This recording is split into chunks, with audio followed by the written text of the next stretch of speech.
આજે આપણે ધોરણ 10 વિષય ગણિત ચેપ્ટર નંબર 14 સંભાવના એમાં સ્વાધ્યાય 14.1 એનો દાખલા નંબર 14 જોવાનો છે, જેની રકમ છે સરખી રીતે ચીપેલા 52 પત્તાની થોકડીમાંથી એક પત્તું કાઢવામાં આવે છે। આપણે જે 52 પત્તાની થોકડી જે છે પત્તાની, એમાંથી એક પત્તું આપણે ઉચકવાનું। એ ઉચકેલું પત્તું કયું હોવું જોઈએ? તો કે લાલ રંગનો રાજા। કયો હોવો જોઈએ? લાલ રંગનો રાજા। મુખ મુદ્રા વાળું પત્તું, લાલ રંગનું મુખ મુદ્રા વાળું પત્તું, લાલનો ગુલામ, કાળીનું પત્તું, ચોકટની રાણી મળવાની સંભાવના શોધો। ચાલો પેલા તો આપણે પત્તા વિશે માહિતી મેળવી લઈએ કે લાલનું પન્નું કેટલા હોય? 13। કાળીનું પત્તું એ પણ 13, ફૂલીનું પત્તું એ પણ 13 અને ચોકટનું પત્તું એ પણ 13, એમ ટોટલ થઈને 13 4 52। એટલે કુલ પત્તા 52 છે, એટલે આપણે કોઈ પણ સંભાવના મેળવશું છેદમાં કુલ પરિણામોની સંખ્યા તો 52 જ આવશે। છેદ નક્કી થઈ ગયો 52। હવે જે પ્રમાણે કીધું ને એ પ્રમાણે આપણે જોતું જવાનું। એમાં પેલું જોઈએ લાલ રંગનો રાજા।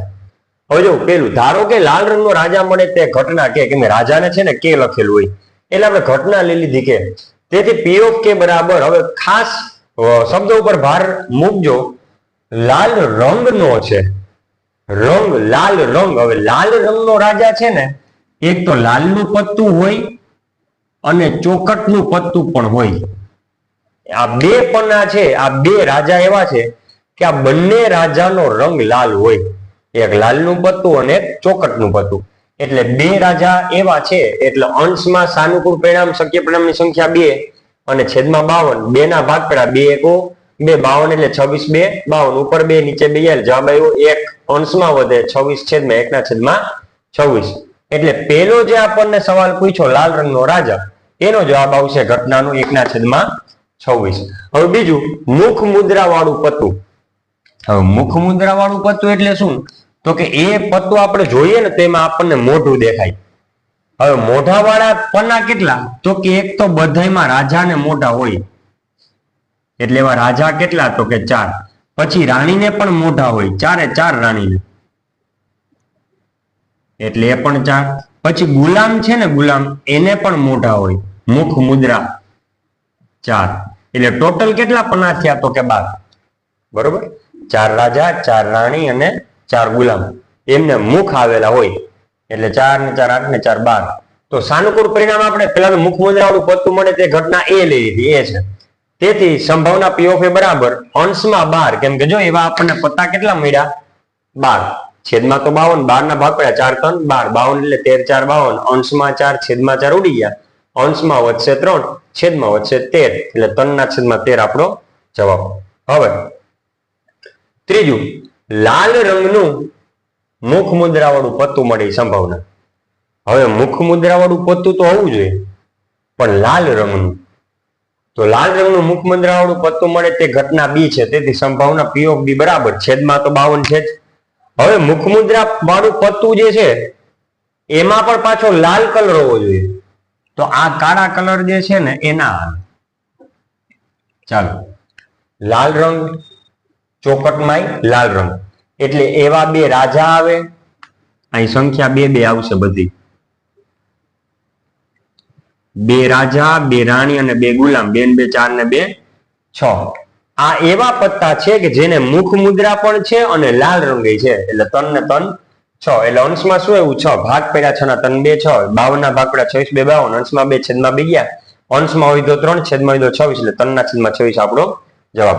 હવે ચોથું કીધું છે લાલનો ગુલામ। જોજો આ શબ્દ પર ભાર દેજો, લાલ રંગનો નથી, ખાલી લાલનો ગુલામ।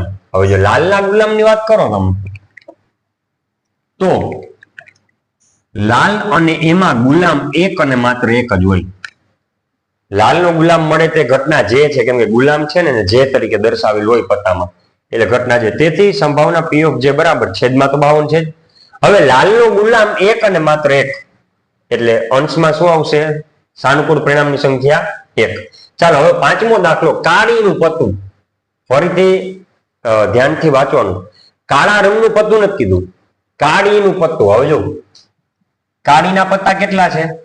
કાળીના પત્તા છે 13, બરોબર। તો કાળીનું પત્તું મળે તે ઘટના સી છે, તેથી સંભાવના પી ઓફ સી બરાબર છેદમાં તો 52 છે, અંશમાં 13। શા માટે? તો કે કાળી છે કાળી, એના પત્તા 13 આવેલા હોય પત્તામાં, 52 પત્તાના ઢગલામાંથી 52 પત્તા જે થોકડી કીધું એમાંથી કાળીના પત્તા 13 હોય એટલે અંશમાં 13, ભાગ પડ્યા 13 એકુ 13, 52 ના ભાગ પડ્યા 13 4 52, અંશમાં 13 છેદમાં 13 ગયા, વધ્યું અંશમાં 1 છેદમાં 4 એટલે 1/4 આપણી સંભાવનાનો જવાબ. તેથી P of C બરાબર 1/4. ક્લિયર? ચાલો હવે શું કીધું? પાંચમું થઈ ગયું. હવે છઠ્ઠું, ચોકટની રાણી મળવાની સંભાવના શોધો. ચોકટની રાણી, હવે ચોકટની રાણી એક અને માત્ર એક જ હોય. તો ચોકટની રાણી મળે તે ઘટના ક્યુ છે. ક્યુ એ માટે લીધું કેમ કે રાણી છે ને, રાણી એને 52 પત્તાની થોકડી જે છે એમાં ક્યુ તરીકે દર્શાવવામાં આવે એટલે ક્યુ ઘટના લઈ લીધી, ક્યુ છે. તેથી સંભાવના P of Q બરાબર છેદમાં તો 52. હવે ચોકટની રાણી કેટલી? તો કે ચોકટની રાણી એક અને માત્ર એક એટલે અંશમાં શું આવશે? 1 એટલે જવાબ આવશે. તેથી P of Q બરાબર 1/52. ક્લિયર? તો આપણને પત્તાની ખબર હોય ને, પત્તા સરખી રીતે પત્તાનો ખ્યાલ હોય કે ભાઈ મુખ મુદ્રા વાળું એટલે શું, લાલ રંગનું એટલે શું, કાળા રંગનું એટલે શું, લાલનું શું, કાળીનું શું, આ બધા જે ફેક્ટર જે છે તમને ખ્યાલ હોય તો આવા દાખલા સાવ ઈઝી રીતે તમે સોલ્વ કરી શકો. તો સ્વાધ્યાય 14.1 એનો દાખલા નંબર 14 આપણે પૂરો કરીએ છીએ.